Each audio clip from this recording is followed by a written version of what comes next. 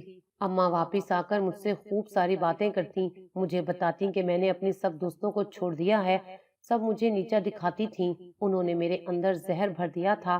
میں نے کہا کہ انسان غلطیوں سے ہی سیکھتا ہے، اور وہ چپ ہو گئیں۔ مجھے یہاں رہتے مہینہ ہو گیا تھا۔ ایک دن رات کو پیاس کی وجہ سے اٹھی، کچن میں آنے لگی، لیکن مجھے اماں کے کمرے سے آوازیں آ رہی تھیں۔ مجھے تجسس ہوا کہ سنوں تو وہ کیا باتیں کر رہی ہیں۔ رات کے اس پہر اماں کے کمرے میں کون ہو سکتا ہے؟ اماں نے تو کہا تھا کہ انہوں نے سب سے تعلق توڑ دیا ہے۔ پھر ٹھہر کر سننے لگی، کسی مرد کی آواز آ رہی تھی۔ اماں کو وہ شخص کہہ رہا تھا، تم جلد ہی اپنی بیٹی کو طلاق دلواؤ ورنہ تمہیں میں نوکری سے نکال دوں گا۔ وہ اماں کا باس تھا، لیکن رات کے اس پہر وہ بھی اماں کے کمرے میں۔ مجھے یہ سب ٹھیک نہ لگا۔ پھر وہ کہنے لگا، تم جو مجھ سے شادی کرنے کے خواب دیکھ رہی ہو، تمہارے خواب تبھی پورے ہوں گے جب تم میرا کام کرو گی۔ اگر میں نے تم سے اپنا گھر اور گاڑی کھینچ لی تو تم سڑک پر آ جاؤ گی۔ تم ابھی تک اپنی بیٹی کو طلاق نہیں دلوا سکی، میں نے اتنا کچھ کیا، تمہاری بیٹی کی نوکرانی کو پیسے دیے، اس کو گھر سے نکالا، تمہاری بیٹی کے دل میں بدگمانی پیدا کی، جھوٹے پتلے بنا کر رکھے۔ یہ اپاہج لڑکی میرے بیٹے کی زندگی میں نہیں ہونی چاہیے۔ میں حیران تھی، یہ میری ہی بات ہو رہی تھی، یقیناً یہ آدمی میرے شوہر کا باپ تھا۔ میری امی بولی، جیسے تم بولو گے ویسا ہی ہوگا، اب تمہیں شکایت کا موقع نہیں ملے گا۔ میں نے بیٹی کے دل میں جگہ بنا لی ہے، وہ بہت بھولی بالی ہے، میں اس سے سائن کروا لوں گی۔ اب مجھے ساری بات سمجھ آ گئی تھی۔ مجھے اپنی کم عقلی پر غصہ آیا کہ میں نے اتنی محبت کرنے والے شوہر پر اعتبار نہیں کیا۔ میں کتنے آسانی سے ان کے جال میں آ گئی تھی۔ جو ماں بیٹی کو زہر دے سکتی ہے، وہ اچانک اتنی اچھی کیسے ہو گئی؟ یہ سوچی سمجھی چال تھی۔ وہ نوکرانیاں بھی ملی ہوئی تھیں، میں ان کی باتوں میں آ گئی۔ انہوں نے ہی وہ 4 گڑیا میری ہم شکل رکھی ہوں گی، اور لڑکیوں کی کہانی بھی من گھڑت تھی۔ مجھے ایک دم گھٹن کا احساس ہو گیا، میں یہاں سے نکلنا چاہتی تھی۔ اگلے دن اماں آفس گئیں تو ان کی ملازمہ مجھ پر نظر رکھنے کے لیے آ گئی۔ میں نے اس سے کہا، میری مدد کرو، میں تمہیں منہ مانگی رقم دوں گی، مجھے میرے شوہر کے گھر لے چلو۔ میری ماں بہت ظالم ہے۔ میری ماں بالکل بھی نہیں بدلی تھی، اس نے بس میرے سامنے اچھا بننے کا نقاب چڑھایا ہوا تھا۔ میں نے کہا کہ وہ مجھے طلاق دلوانا چاہتی ہیں، میرا گھر تباہ کرنا چاہتی ہیں، کام ہونے کے بعد اس امیر بندے سے شادی کر کے وہ مجھے چھوڑ کر چلی جائے گی۔ تم میری مدد کرو۔ اسے بھی شاید مجھ پر رحم آ گیا، اسے پیسوں کی ضرورت تھی، تبھی وہ مان گئی۔